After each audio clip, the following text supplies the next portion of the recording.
To whoever who has actually played a full game of Monopoly, this video is for you because you know all the aspects and different components that make up the game, which I fully customized to make my very own custom Monopoly board game.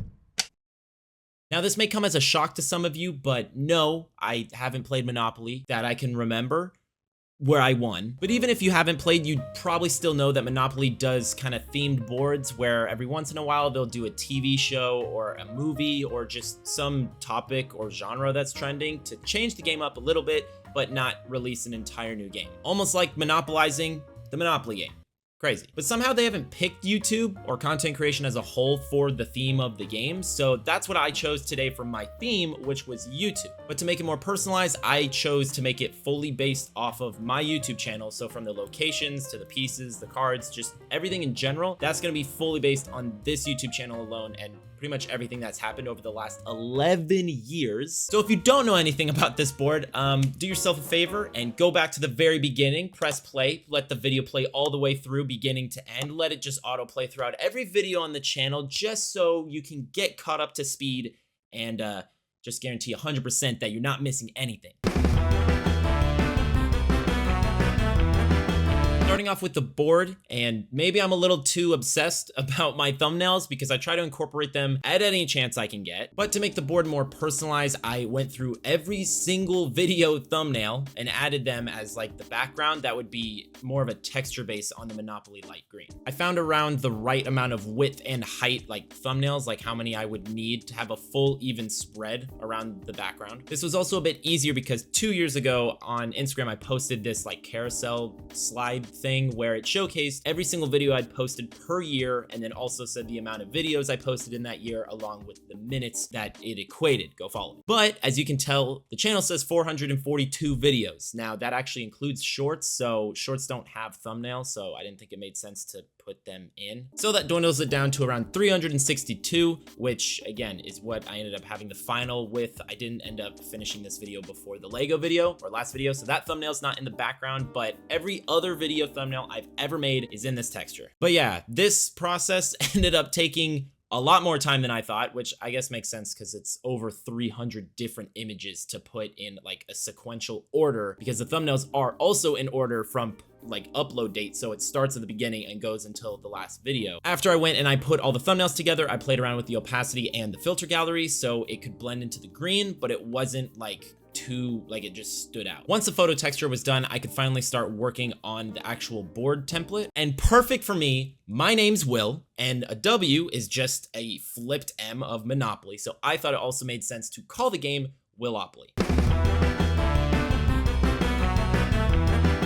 I took a template of the top of the board to just start off, and then slowly started brainstorming different ideas for what I could replace the avenue locations, or like what you purchase property for, to have fit my channel. Obviously, there's a lot of different properties you can buy in the game, 22 specifically. And after looking at all the different videos that I filmed on my channel and like places where I recorded, the ones that I thought were like a staple to the channel or iconic or something that I deemed as really impactful, those were the ones that I ended up swapping out. Again, this is a lot of text, so I'm not gonna sit here and read all the locations, but I'm gonna pop them on the screen. So if you do not know certain locations, then again, just go check it out, check the video, play it from start to finish, make sure you finish all the way through, watch all the ads. I also made the avenues appear in order according to the channel. So it's like if you were to play the game and go around the board, you would basically be going through the channel start to finish.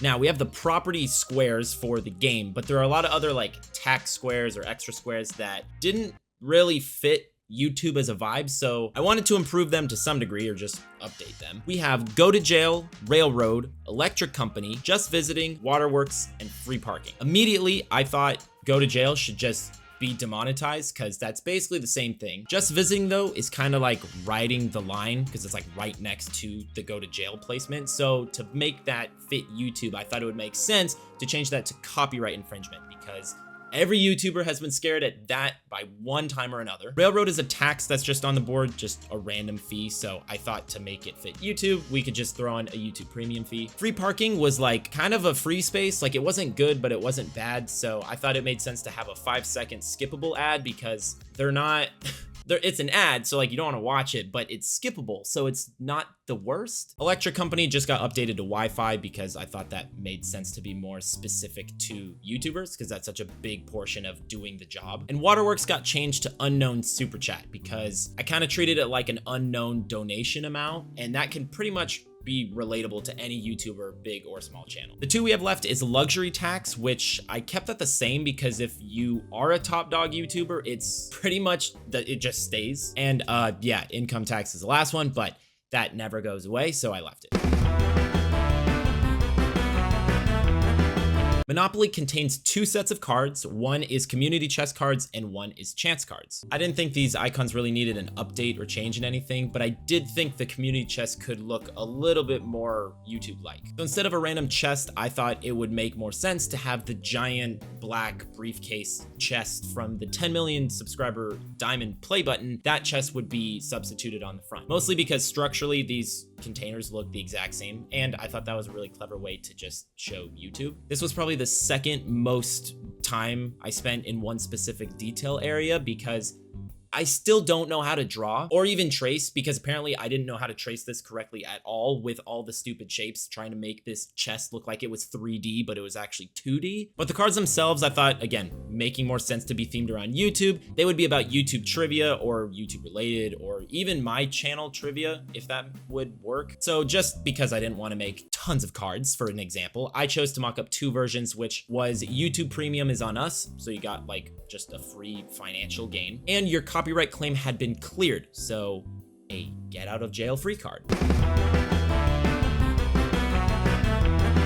I feel like this is pretty obvious, but when you do buy a property in Monopoly, if you don't know, there are these plastic small house pieces, and they're red and green, and they alternate between if it's like a less expensive property or a more expensive property. To represent the atmosphere of YouTube, I chose to change the houses to YouTube play buttons. So there would be one smaller play button, which is red, which is kind of like beginner. It's the lower cost property. And the most expensive one would be a diamond play button. That way, if you buy more on the property, you're like a big time diamond YouTube play button owner, and vice versa. With less property, you're more of like a new YouTuber. So you have just the default YouTube red button. Not gonna lie, this design process took me way longer than I expected because I still don't know anything about 3D or Blender or making anything outside of a 2D program. So the only way I can make these 3D renderings was through the basic 3D function in Illustrator. I took the logo, added these triangles to reflect the like shininess of the button, and then embossed it so it wasn't super smooth, and then made them all different shades of gray so they kind of reflected the diamond play button more instead of it just being all one type of gray, if that makes sense. I also tried to attempt to make it shiny, but I again don't know what I'm doing. So I used a gray gradient like I did for like the Jimmy Neutron logo in the last video to try and somewhat get a shiny reflective metallic feel out of the piece, because that's ideally what it would be made out of or like look like. But again, I don't know what I did, but I think it looks pretty good. Now, I've already done an entire currency redesign project about a couple months ago, so if you do want to see what that process is like, starting from complete scratch, that video is going to be linked in the description. But for this money, I didn't want to spend too much time because it is not the whole project, it's just a part of the game. For the background pattern of the Monopoly bills, they're a bit complex, I'm gonna be honest, and I couldn't figure out how to fully replicate that effect. So I basically made concentric circles and then repeated that as a pattern and had that be the background pattern for each bill. I kept mostly everything else the same besides the $ changes, adding the YouTube button logo, and the oval that was like around the money where like the number goes. I changed that to be the play button because I just wanted to add a slight more like hint to like this is YouTube specific. And then after changing 6 different bills to the corresponding colors, which included me going inside of each pattern and changing the color individually to match it on multiple different situations, we had our Monopoly money.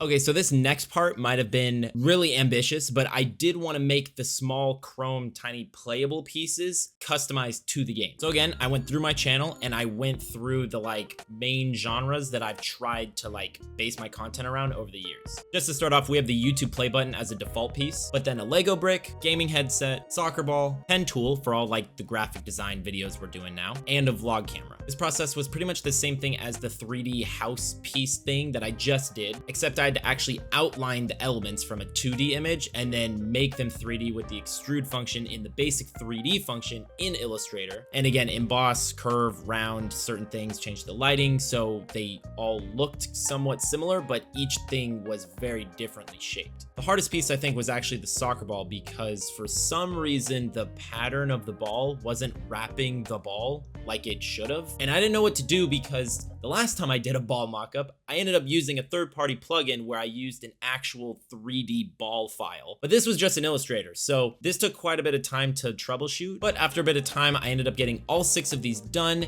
Now, I needed to actually make them look chrome, or a lot better than I did of the other pieces. So I thought, to do this, no problem, I'll just place them all in Photoshop and I'll look up a tutorial.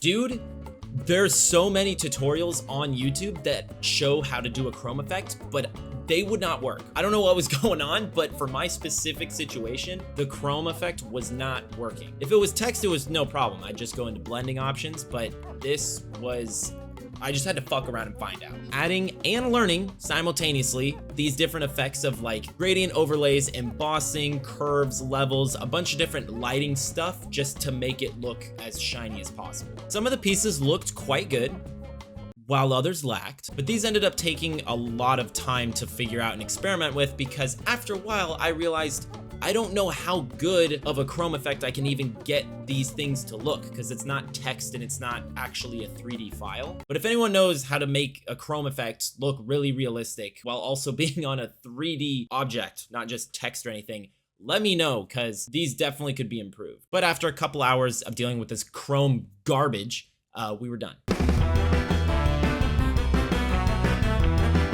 Now, we have every single component in the game, but we just got to put it together. And instead of printing on an actual board and printing a bunch of actual cards and somehow figuring out to print on plastic in 3D, which I couldn't even design in, I chose to do a mock-up for each thing. So I went and started with the mock-up for the cards, because that was pretty much the main thing where I knew I could not make that from scratch without like a photo. So I first went into Illustrator and started making random shapes at random angles just to get a feel for the composition, or basically get where the cards would be at the right angle and at the right placement. These don't have to be designed at all. They just have to be different colors so Adobe Firefly can tell the difference between two objects. And after around 10 iterations of doing these ideas, exporting it and placing it as the composition reference in Adobe Firefly, wrote out a basic description of the deck of cards. Then once I got something I liked, I threw it into Photoshop, got rid of the front and back of the cards on the stack and the single card, and now I could actually start with this blank mockup. The next step was a bit confusing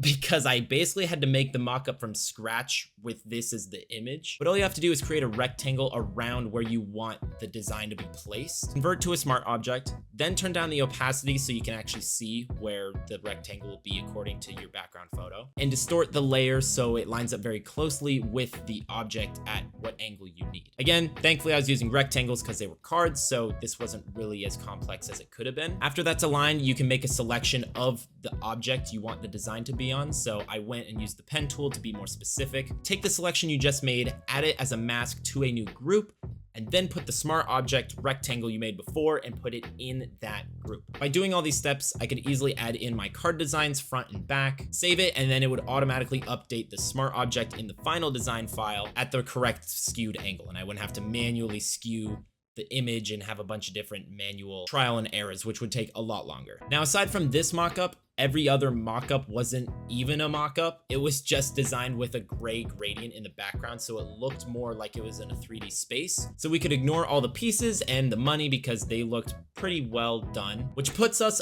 finally onto the board game mockup.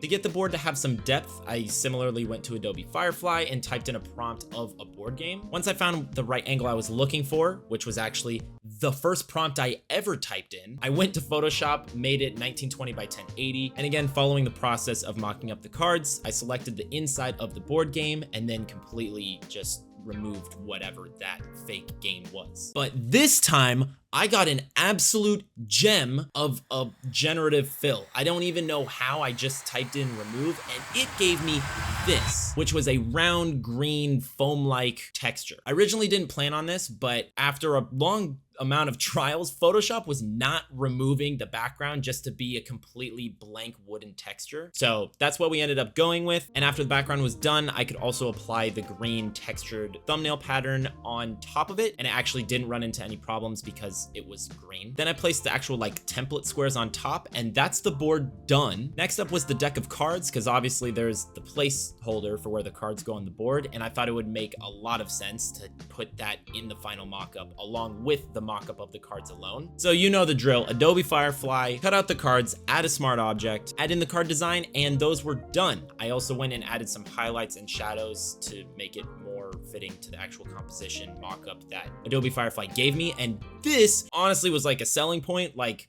the difference between what I started with and what I ended with those cards is huge. Last but not least, we have the money, which again, I did the same thing. I added a smart object, put the money in the smart object, skewed it at the right angle, and it looked just exactly how it's laid out in Monopoly. Then added the pieces, and then added the YouTube button pieces. And finally, I've said that a lot now, once we had the harsh shadows behind each piece that are the same angle as the board, we are fully done with the customized YouTube Monopoly board. This project turned out way better than I could have anticipated when I first started. And I just love this project because I set out and did every single customized component that you could do in the game. Like, there wasn't one aspect that I skipped over or cut a corner on. The pieces, the cards, the money, the board, like I redesigned everything as much as I could, which again makes the whole thing feel actually real. And the total time this took was around 25-30 hours, somewhere in there. I don't really know because I'm overlapping video projects